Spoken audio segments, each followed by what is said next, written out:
Hello students, मैं doctor Rana.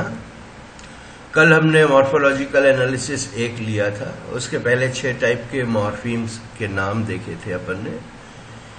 Full morpheme, empty morpheme, free morpheme और bound morpheme और इन्फ्लेक्शनल morpheme function के basis पे, और नेक्स्ट आखिरी जो था वो डेरिवेशनल था।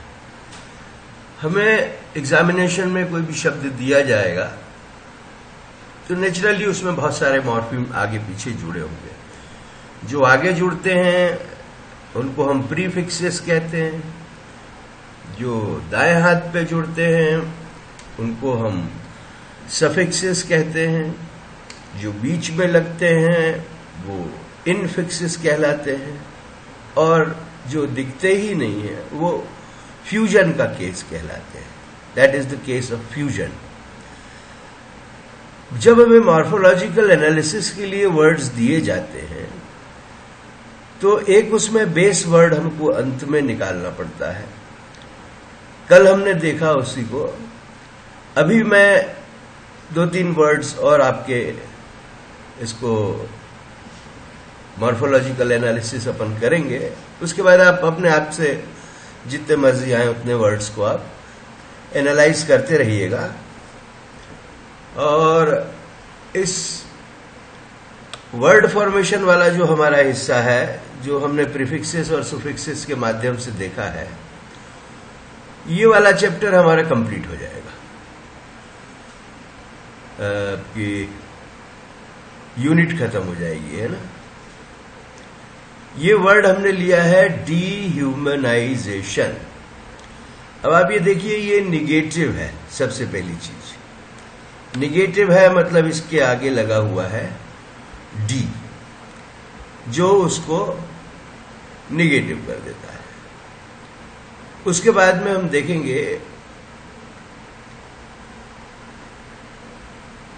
यहां जो राइट हैंड साइड पे, ये अभी डीह्यूमनाइजेशन एक नाउन का काम कर रहा है, मगर राइट हैंड में, क्योंकि मैंने आपको बता दिया है कि हमको सबसे पहले क्या करना है, निगेटिव जो प्रीफिक्स लगा है उसको हम एनालाइज करते हैं, प्रीफिक्स को।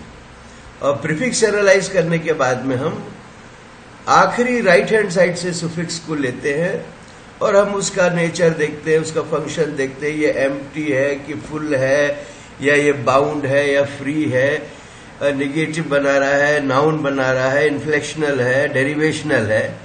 तो ये TION हम डी के बाद निकालेंगे। और उसके बाद में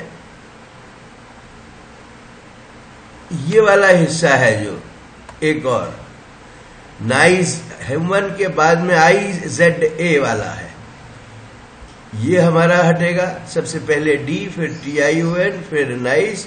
बचेगा हमारे पास में जो वो बेस वर्ड बचेगा। इन सब की हमको परिभाषा मालूम होना चाहिए। ये जो है ये पूरा का पूरा एक नाउन है। तो ये सारी हमको, जब तक हमको इसकी परिभाषाएं नहीं मालूम होंगी कि हमको क्या क्या चीज ये है, तब तक हम इसको अच्छी तरह से एनालाइज नहीं कर पाएंगे। तो अब हम आगे बढ़ते हैं। सबसे पहले हम डी को हटाएंगे, फिर इधर के राइट हैंड साइड पे जाएंगे। ये सारे एफिक्सेस है। एफिक्सेस मतलब जो जुड़ते हैं। डी है, प्रीफिक्स है, शन जो लगा हुआ सफिक्स है, और उसके बाद नाइस जो ISE लगा है वो IZA है यहाँ पर, जो वो भी सफिक्स है। तो इस तरह से हम इनको देखेंगे और एक एक को हटाते चलेंगे और परिभाषित करते चलेंगे।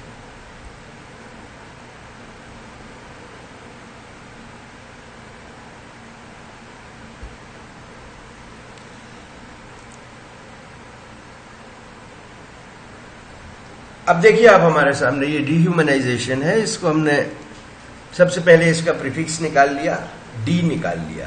डी निकल गया, ये डी आपके सामने है। इस डी की क्या क्वालिटी है, या ये एज मॉर्फोलॉजिकल एनालिसिस के रूप में हमारे सामने किस रूप में आया है।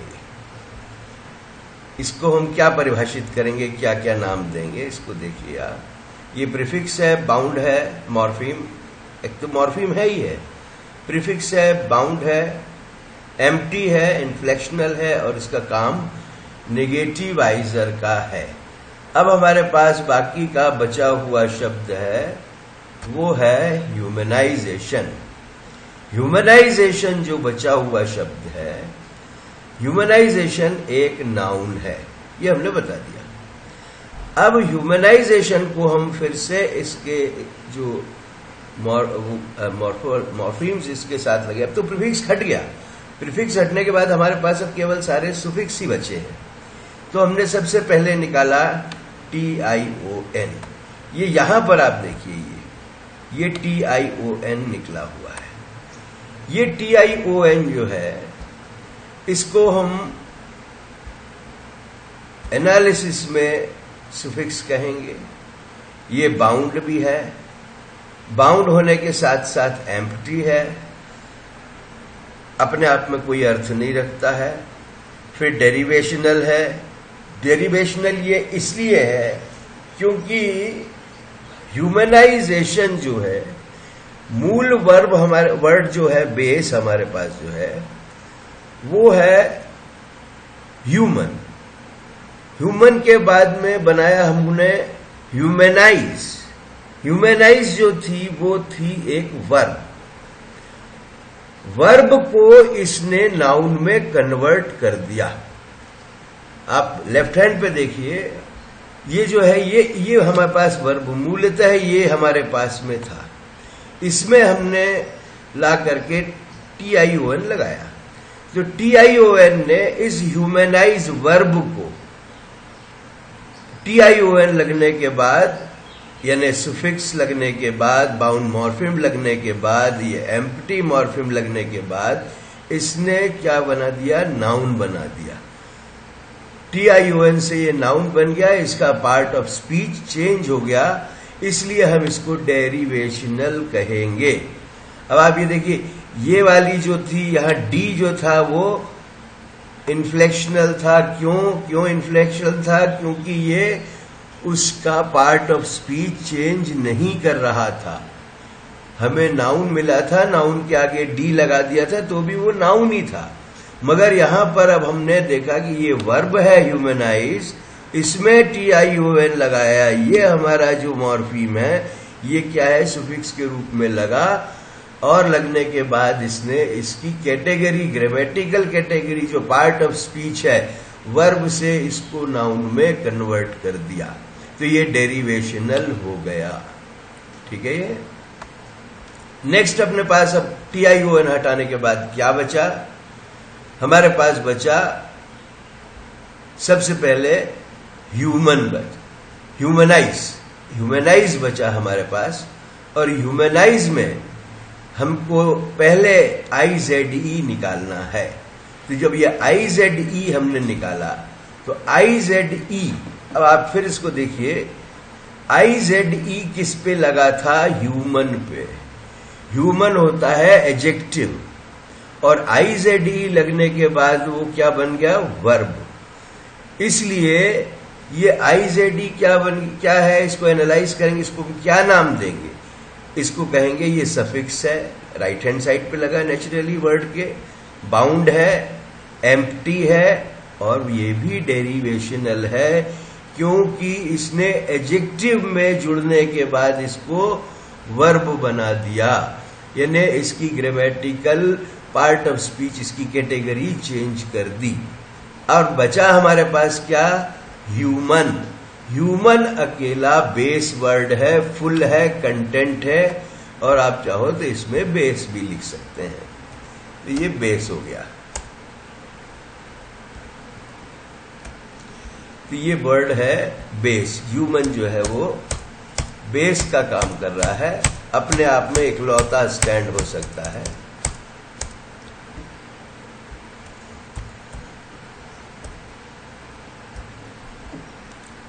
तो ये हमने, अब हमारे पास इससे छोटा इसको तोड़ने के लिए हमारे पास कोई जगह नहीं बची है।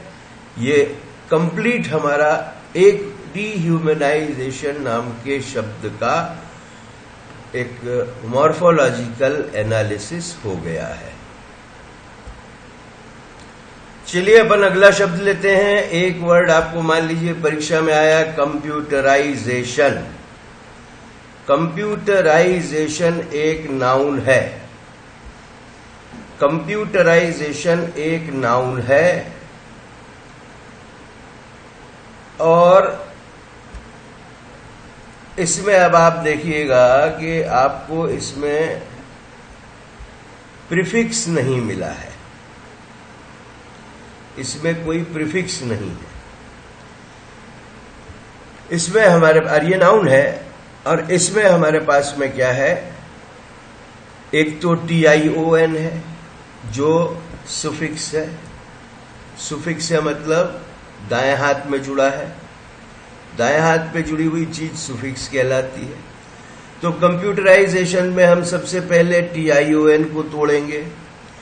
TION को हमने लिया तो इसमें हमें क्या मिला, ये सुफिक्स है, ये बाउंड है, ये एम्प्टी है। मगर एम्प्टी के साथ साथ ये किस पे जुड़ा है, कंप्यूटराइज पे। कंप्यूटराइज वर्ब है और वर्ब पे TION जुड़ा है। ये देखिए कंप्यूटराइज वर्ब मिली है आपको ये वाली, इस पे TION जुड़ा है। इस पे TION जुड़ने के बाद ये नाउन बन गया है। जब ये मॉर्फीम TION जुड़ी और इस कंप्यूटराइज मतलब इस वर्ब को उसने नाउन में कन्वर्ट कर दिया, ये कंप्यूटराइजेशन बना दिया, तो ये क्या है, डेरिवेशनल है। ये डेरिवेशनल का क्या काम होता है कि वो किसी भी चीज के साथ जुड़ने के बाद उसकी ग्रामेटिकल कैटेगरी या पार्ट ऑफ स्पीच जिसको हम कहते हैं वो बदल देता है। अब हमारे पास ये एम्प्टी है, बाउंड है, सब हमने ये लिख दिया और इसकी खास जो है ये इसने वर्ब को नाउन में कन्वर्ट किया क्योंकि ये डेरिवेशनल है। हमारे पास बचा है अब शब्द कंप्यूटराइज जो कि वर्ब है। अब ये हमने RIZD में ये कंप्यूटराइज को IZE को हमने यहां ले लिया। ये IZE जो है ये किस पे जुड़ा हुआ है, कंप्यूटर पे जुड़ा हुआ है। कंप्यूटर पे जुड़ा है। कंप्यूटर जो है वो नाउन है। नाउन पे IZE जुड़ गया। IZE जुड़ने के बाद ये कंप्यूटराइज हो गया। कंप्यूटराइज होने के बाद हम देखें कुछ चीजें तो इसकी निकाल लेते हैं नॉर्मली जैसे निकालते हैं। एक तो ये सुफिक्स है क्योंकि राइट हैंड पे लगा है, शब्द के बाद लगा है। दूसरा ये बाउंड है क्योंकि IZE कुछ अपने आप में अर्थ नहीं रखता है, बिना मूल वर्ड के आ नहीं सकता। एम्प्टी है, खाली है, इसमें कोई कंटेंट नहीं है, मीनिंग नहीं है। मगर ये साथ ही साथ नाउन से जुड़ने के बाद IZE नाउन से जुड़ने के बाद इसने इसको क्या बना दिया, कंप्यूटराइज बना दिया, मतलब इसको वर्ब बना दिया। ये देखिए कंप्यूटराइज ये वर्ब है। IZE हटा देंगे तो ये नाउन बच जाएगा। ये नाउन बचा है, ये नाउन में जुड़ा है। नाउन में जुड़ने के बाद इसने इसको वर्ब बना दिया, इसलिए ये डेरिवेशनल हो गया। अब हमारे पास बचा कंप्यूटर। कंप्यूटर में कंप्यूटर नाउन है और ये ER जो है ये जुड़ करके इसको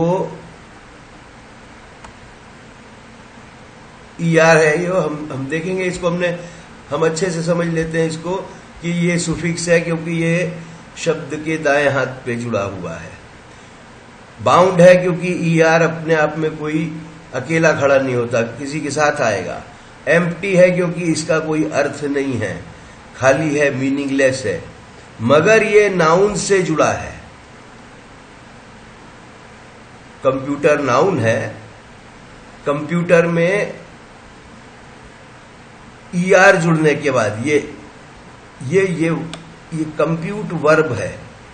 इस वर्ब से जुड़ने के बाद कंप्यूट में ER जुड़ गया, ER जुड़ करके ये नाउन बना दिया उसने।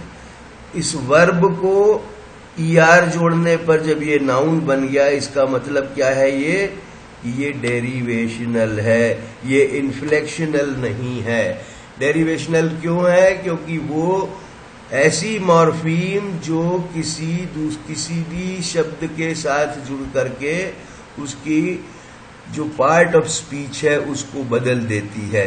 तो कंप्यूट के साथ ये ER जुड़ करके कंप्यूटर बनाता है। कंप्यूटर नाउन है, जबकि कंप्यूट वर्ब है, बेस वर्ड है। हम इसको बेस लिख देंगे, कंटेंट है, यहां बेस लिख दो आप। तो कंप्यूट जो है ये जुड़ करके हम बेस पे आ गए। और बेस जो होता है, अब ये या तो वर्ब हो सकता है, एडजेक्टिव, कुछ भी हो सकता है। तो वर्ब हमको यहां कंप्यूट वर्ब मिली है जो कि फ्री है अपने आप, इसको किसी का सहारा नहीं चाहिए, अपने आप में अर्थपूर्ण है क्योंकि फुल है। और तीसरी चीज कंटेंट, लेक्सिकल कंटेंट मतलब मीनिंग होना चाहिए। तो मीनिंग है इसके पास, इसलिए लेक्सिकल कंटेंट वाली है। और ये बेस है। तो आप चाहो तो वी ना लिख के VER भी पूरा भी लिख सकते हो। तो ये हमारे पास कंप्यूटराइजेशन का इस तरह से हम मॉर्फोलॉजिकल एनालिसिस करेंगे। ये हो गया आपका मैक्सिमम, आपने डिस्क्रिप्शन दे दिया, सारी चीजें काट के निकाल के बाहर कर दी हैं। और अलग अलग तरीके से हमने शुरू किया था कंप्यूटराइजेशन से, हम आए हैं कंप्यूट तक। अब अपन अगला वर्ड लेते हैं। मान लीजिए एग्जामिनेशन में इस तरह से आ जाता है वर्ड आपके पास, non electrification. Non electrification, non electrification actually ये है, एक नाउन है। नाउन है, मगर हाँ इसमें एक चीज आप ध्यान देंगे तो आपको समझ में आएगा, इसके आगे जो है प्रीफिक्स लगा हुआ है। कंप्यूटराइजेशन पिछला शब्द हमने लिया था, उसमें प्रीफिक्स नहीं लगा। इसमें नॉन लगा है, तो सबसे पहले हमको नॉन हटाना है। जब हम नॉन हटाएंगे तो नॉन क्या है हमको ये देखना है। नॉन में हमको क्या क्या खासियत मिलती है। एक तो नॉन में हमें पता लगा ये प्रीफिक्स है, क्योंकि वर्ड फॉर्मेशन के काम में आता है, शब्द बनाता है। बाउंड है, अकेला खुद नहीं खड़ा हो सकता है। फिर उसके बाद एम्प्टी है, फुल नहीं है। एम्प्टी मॉर्फीम है। और इन्फ्लेक्शनल है। इन्फ्लेक्शनल मतलब इलेक्ट्रिफिकेशन के साथ जुड़ा हुआ है। इलेक्ट्रिफिकेशन भी एक नाउन है, इसके आगे नॉन लगा देंगे तो भी वो नाउन बना रहेगा। मतलब इसके पार्ट ऑफ स्पीच में कोई चेंज नहीं है।